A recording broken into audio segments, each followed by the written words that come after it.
Saudara kasih Tuhan, kita bertemu kembali pada saat ini dan kita boleh bersama-sama beribadah kepada Tuhan sekalipun online.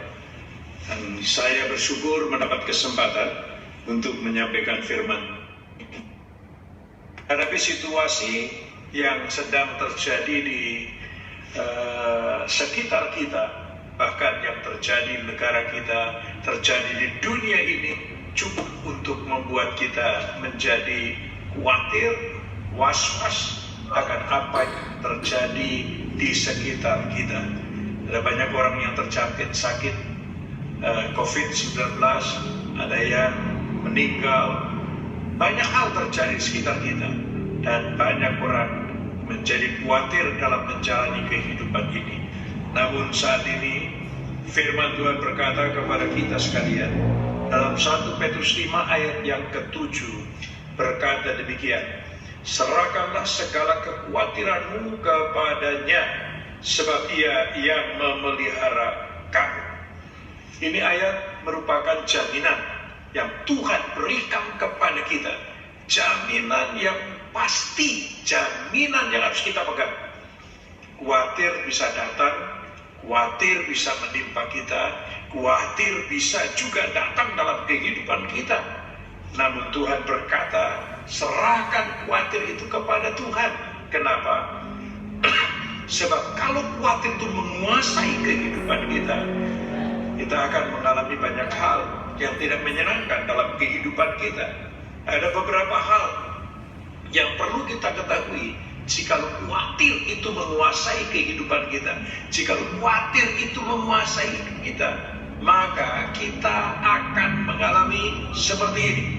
Ayat firman Tuhan berkata, jadi yang pertama, kalau khawatir menguasai hidup kita, Matius pasal yang ke-6 ayat 25 sampai 34 mengatakan kepada kita sekalian bahwa kekhawatiran itu membuat kita sekalian itu akan mengalami sesuatu yang sangat menekan hidup kita, sehingga ayat itu berkata, siapakah yang dengan khawatirnya dapat melanjutkan hidupnya sejengkal saja. Jadi kekhawatiran itu cukup untuk menghambat perjalanan hidup kita. Jikalau kita khawatir naik bus, kita nggak naik. Kalau kita khawatir naik ke kereta, kita jadi nggak naik. Kalau kita khawatir naik pesawat, jadi nggak naik. Akhirnya tidak kemana-mana kan? Akhirnya kita tidak pergi kemana-mana. Kenapa? Khawatir menguasai kehidupan kita. Ayat itu berkata demikian, yaitu ayat yang ke-27 saya bacakan. Siapakah di antara kamu yang karena kekhawatirannya dapat menambahkan sehasta saja pada jalan hidupnya? Kenapa khawatir? Kenapa kita khawatir? Karena kita tidak mengenal kepada Allah yang kita percayai. Dan itu cukup membuat kita khawatir. Tuhan memberikan dalam Matius pasal yang ke-6 ini, jangan kamu khawatir apa yang kamu makan, jangan khawatir apa yang kamu pakai. Semua itu dikejar bangsa-bangsa yang tidak mengenal Allah tuh dia. Jadi kalau kita khawatir itu, kalau khawatir menguasai hidup kita, berarti kita membuktikan bahwa kita tuh nggak mengenal siapa Tuhan kita, sekalipun kita menjadi orang Kristen.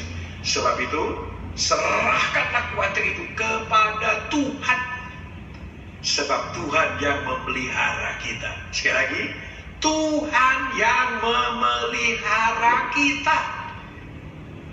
Jadi mari kita bersama-sama percaya bahwa Tuhanlah yang memelihara kehidupan kita. Yang kedua, kalau khawatir menguasai kehidupan kita, firman Tuhan berkata dalam Lukas pasal 8 ayat yang ke-14, demikian firman Tuhan, yang jatuh dalam semak duri ialah orang yang telah mendengar firman itu dan dalam pertumbuhan selanjutnya mereka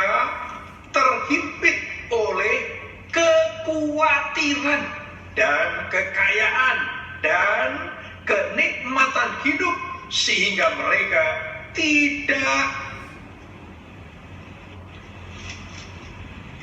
menghasilkan buah yang matang.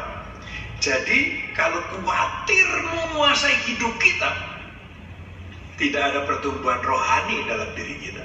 Sebab khawatir itu akan menghambat pertumbuhan rohani kita.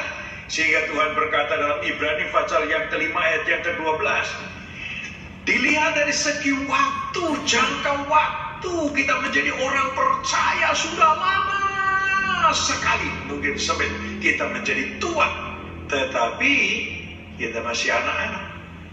Yang seharusnya sudah menjadi pengajar, masih anak-anak, masih mau susu. Nah, coba kita lihat, kita sudah tua mengikut Tuhan, dikit-dikit ngambek, dikit-dikit tersinggung.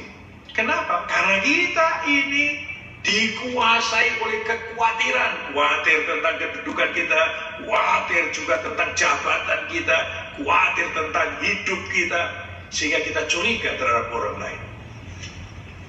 Karena itu Tuhan berkata, serahkan khawatirmu itu kepada Tuhan. Ini Tuhan yang berkata kepada kita, serahkan khawatir itu kepada Tuhan. Kenapa? Karena Tuhan tahu bahaya khawatir itu dalam kehidupan kita. Dan khawatir itu cukup bahaya dalam kehidupan kita. Yang pertama tadi, gak bisa melanjutkan menambah hidupnya. Yang kedua, tidak bisa menambahin atau bertumbuh rohaninya, terhambat menjadi bonsai yang tidak menghasilkan apa-apa. Karena itu mari kita serahkan khawatir kita kepada Tuhan. Yang ketiga, bahwa khawatir itu kalau menguasai kehidupan kita, itu merupakan celah. Kalau kita dikuasai kekhawatiran, berarti kita membangun celah, membangun lubang, atau membangun kesempatan buat iblis menguasai hidup kita. Coba saya akan bacakan dalam 1 Petrus 5 ayat yang ke-8, berkata demikian, sadarlah dan berjaga-jagalah lawan musuh iblis, berjalan keliling sama seperti singa yang mengaum-aum dan mencari orang yang dapat ditelannya. Apa yang ditelannya? Nah, siapa yang dicari oleh iblis? Tadi ayat 7 berkata, serahkanlah segala khawatirmu kepada Tuhan. Orang yang khawatir makanan empuk buat setan. Setan menimbulkan kekhawatiran, setan menimbulkan ketakutan dalam diri manusia. Dan kalau sudah khawatir, maka setan menguasai manusia. Dalam ayat ini, singa yang mengaum-ngaum. Singa gak pernah menelan utuh-utuh mangsanya. Tapi ayat ini berkata, mencari orang yang dapat ditelannya. Ini ada dua binatang yang dipakai di sini. Yang satu ialah singa, yang kedua ialah ular. Jadi pada saat khawatir datang kepada kita seperti ular yang menerkam, lalu melilit dan membuat kita lemas, membuat kita mati. Iblis datang hanya untuk mencuri, membunuh, dan membinasakan. Sebab itu serahkanlah khawatir itu kepada Tuhan, sehingga tidak ada celah buat iblis menguasai kita. Karena itu Tuhan berkata dalam ayat yang ke-9, lawanlah dia dengan iman yang teguh. Lawan dengan iman yang teguh. Nah itu kan bertolak belakang dengan khawatir kan. Kalau khawatir gak punya iman. Sebab itu serahkanlah khawatir itu dan percayalah kepada Tuhan, bahwa Tuhan yang memelihara kita, Tuhan yang melindungi kita, Tuhan yang menjagai kehidupan kita sekalian. Sebab itu Tuhan berkata, saya akan bacakan ini untuk kita keluar dari kekhawatiran. Mari kita bersama-sama sadar bagaimana cara untuk keluar dari kekhawatiran. Ayat dalam firman Tuhan berkata, Filipi 4 ayat yang ke-6, janganlah hendaknya kamu khawatir tentang apapun juga, tetapi nyatakanlah dalam segala hal keinginanmu kepada kepada Allah dalam doa dan permohonan dengan ucapan syukur. Ini jalan keluar. Janganlah hendaknya kamu khawatir tentang apapun juga. Tuhan berkata kepada kita lewat firman-Nya, nyatakanlah segala keinginanmu kepada Allah dalam doa. Nyatakanlah segala keinginanmu dalam permohonan dan ucapan syukur. Ini akan bisa kita lakukan jika kita mengenal siapa Tuhan yang kita percayai itu. Bagaimana kita bisa mengenal Tuhan yang kita percayai? Tuhan pernah berkata kepada seorang perempuan Samaria yang berada di pinggir sumur Yakub. Karena Tuhan jam 12 siang dia kelelahan dalam perjalanan dan dia lewat Samaria, dia duduk di pinggir perigi Yakub. Dan jam 12 itu datanglah seorang perempuan Samaria yang akan mengambil air. Dan ayat firman Tuhan berkata, Yesus berkata kepada perempuan itu, hai perempuan, berilah aku air itu. Aku minta air supaya aku minum. Perempuan Samaria berkata, kamu orang Yahudi, saya orang Samaria. Orang Yahudi dan orang Samaria tidak bersahabat, tidak bergaul. Karena mereka saling menghina.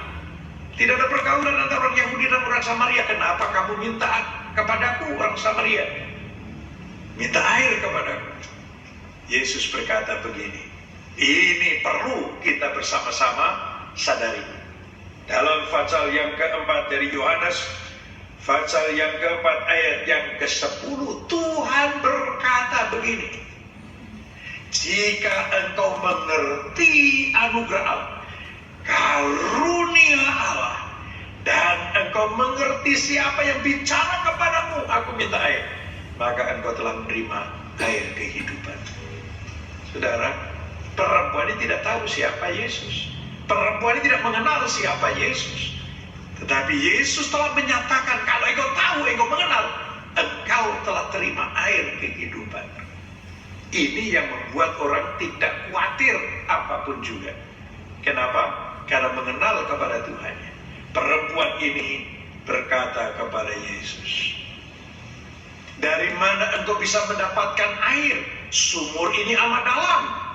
Kamu tidak ada timba. Bagaimana kau bisa berikan air? Inilah yang seringkali terjadi dalam kehidupan orang-orang percaya. Apa? Tidak percaya siapa Yesus. Kenapa? Tidak kenal kepada Yesus itu. Kenapa? Perkataan perempuan ini mewakili orang-orang percaya yang tidak mengenal Tuhan. Sehingga membatasi kuasa Tuhan. Sehingga membatasi akan anugerah Tuhan dalam kehidupannya. Tetapi Yesus berkata, hai perempuan, kalau engkau minum air itu, engkau akan dahaga lagi. Tapi jika engkau minum air yang kuberikan, engkau tidak akan dahaga lagi. Ini satu pernyataan, ini satu tawaran, ini satu kerinduan Tuhan untuk mengerti siapa dirinya. Perempuan itu berkata, kalau begitu, berikanlah aku air itu. Kenapa? Karena air yang Tuhan berikan kepadanya tidak akan membuat haus lagi. Dia berkata, berikan air itu supaya aku tidak datang ke sini lagi, tidak capek-capek ke sini. Apa yang saudara dapatkan di sini? Yang kita dapatkan ialah kerinduan perempuan ini untuk mendapatkan air hidup itu sudah mulai muncul dalam kehidupannya. Hatinya sudah mulai mempunyai kerinduan untuk menerima air kehidupan itu. Dia membuka dirinya. Mari Bapak Ibu Saudara sekalian, kalau engkau mau keluar dari kekhawatiran, buka hatimu, punya kerinduan kepada Tuhan yang sangat dalam, supaya engkau bisa mengerti dan mengenal kepada Tuhan yang kau percayai. Lalu Yesus berkata, keterbukaan perempuan ini membuat Yesus berkata demikian, panggillah suamimu ke sini. Yesus ingin juga memberkati keluarga Tetapi Yesus juga ingin mengoreksi kehidupan. Firman Tuhan dalam 2 Timotius 3 ayat 15-17, firman Tuhan itu mengajar, firman Tuhan itu menyatakan kesalahan, firman Tuhan itu memperbaiki kelakuan. Ayat ini ingin memperbaiki kelakuan perempuan ini, ingin menyadarkan perempuan atas segala perbuatannya. Apa? Perempuan itu berkata, keterbukaannya kepada Tuhan, aku tidak punya suami. Yesus berkata, dalam hal ini kau berkata benar, sebab kau tidak pernah punya suami. Dulu yang sama-sama kamu sudah lewat, beberapa laki-laki tinggal bersama dengan kamu, bukan suamimu. Dan yang sekarang tinggal sama kamu juga bukan suamimu. Perempuan ini menyadari akan kesalahannya, menyadari akan keberadaannya, menyadari akan dosanya. Dan ini yang harus ada pada kita. Kesadaran akan dosa itu harus ada pada kita, supaya ada pengampunan dan pengakuan. Itu akan membawa pengampunan. 1 Yohanes 1 ayat 8-9, ayat 8 dan 9. Jikalau engkau mengaku dosamu, maka Allah itu setia dan adil, dia akan mengampuni segala dosa dan kejahatanmu. Perempuan ini berkata, aku tahu engkau seorang nabi. Sebab hanya seorang nabi yang mendapatkan hikmat seperti ini, seorang nabi yang dapat mendapatkan pewahyuan seperti ini, berkata seperti ini, melihat kehidupan seseorang. Dan perempuan ini dari tidak mengerti siapa Yesus, dari membandingkan dengan nenek moyangnya yaitu Yakub, lalu sekarang mengakui seorang nabi. Ini yang harus ada pada kita. Kalau Bapak Ibu Saudara sekalian tidak mau dikuasai oleh kekhawatiran, rohanimu harus bertumbuh. Kekhawatiran menghambat pertumbuhan rohani, saudara. Serahkan kekhawatiran itu kepada Tuhan dan kenali Tuhan.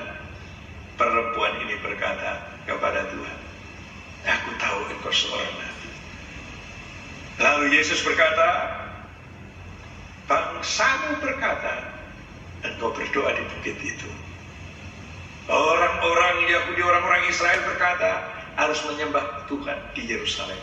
Akan datang waktunya, orang akan menyembah Allah dalam roh dan kebenaran.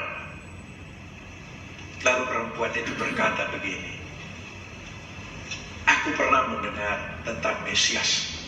Dan kalau Mesias itu datang, dia akan memberitahukan segala sesuatu kepada kami.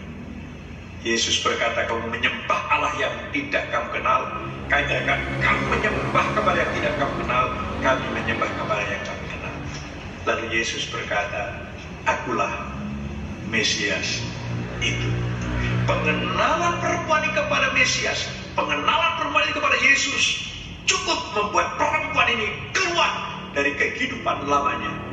Dia tinggalkan buyutnya, dia tinggalkan dan dia pergi ke kota memberitakan tentang Yesus. Yang tadinya dia mengunci diri di rumah, yang tadinya dia menjauhkan diri dari orang-orang banyak, karena dia menyadari akan segala kesalahannya. Dan dosa itu telah ditanggalkan dengan pengenalannya kepada Tuhan. Firman Tuhan berkata, dosa itu cukup menjadi dinding pemisah antara manusia dengan Allah. Dinding pemisah itu perlu dihancurkan. Dan kita mengenal kepada Yesus Kristus Tuhan, maka air kehidupan akan memancar dalam kehidupan kita. Tidak ada kekhawatiran dalam diri kita. Yang ada ialah tadi mengucap syukur kepada Tuhan. Nyatakanlah kepada Allah segala keinginanmu dalam doa, dalam permohonan, dalam ucapan syukur. Itu akan kita lakukan, itu akan kita perbuat jika kita mengenal kepada siapa kita percaya. Kenali Tuhanmu secara pribadi, supaya engkau punya kepastian dalam kehidupan. Hosea 4 ayat yang ke-6 berkata, umatku binasa karena tidak mengenal Allah. Dilanjutkan, sebab engkaulah yang menolak pengenalan itu. Sebenarnya Tuhan ingin mengenalkan dirinya kepada saudara, kepada kita semua. Tapi seringkali kita yang menolak pengenalan itu. Tuhan punya cara, berbagai macam cara untuk memperkenalkan dirinya kepada kita sekalian. Sebab itu, saya ulangi sekali lagi, kekhawatiran cukup membuat kita tidak bisa melanjutkan kehidupan. Kekhawatiran cukup membuat kita tidak bisa bertumbuh di dalam Tuhan. Kekhawatiran cukup membuat celah untuk iblis menguasai kita. Sebab itu, sekali lagi, serahkanlah segala kekhawatiranmu kepada Tuhan, sebab Ia yang memelihara